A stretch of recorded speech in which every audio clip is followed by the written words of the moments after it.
Yo.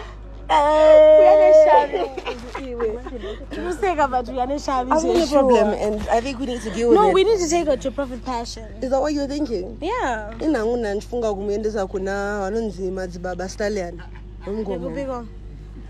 Just from up here. Abba. Baba.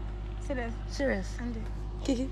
Marcus Music. Duro. Oi. Ndaganda changu chirauro. Oi.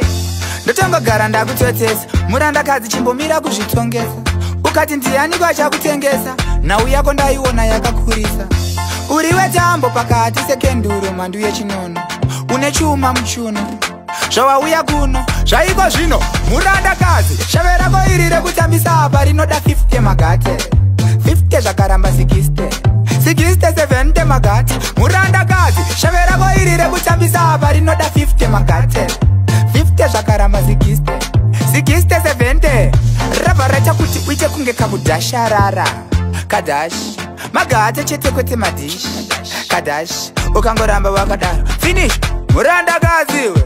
Muranda kazi nekuti uri murizi teereresa kuita kusanganisa muranda kazi shave rako iri rekutambisa apa rinoda 50 magate 50 zvakaramba 60 60 70 magate muranda kazi shave rako iri rekutambisa apa rinoda 50 magate 50 zvakaramba 60 60 70 magate ndari yakaregarire urure ndiri mudhuze yazvibude ndiri kure ndiro shairo sakare gari dhure ndakari yakandiri nechekumashure cheuka iwe cheuka ndindiriko cheuka cheuka cheuka iwe cheuka ndindiriko cheuka muranda kazi shave rako iri rekutambisa apa rinoda 50 magate 50 zvakaramba 60 60 70 magate muranda kazi shave rako iri rekutambisa apa rinoda 50 magate 50 zvakaramba 60 60 70 magate ndotongogara ndakutotesa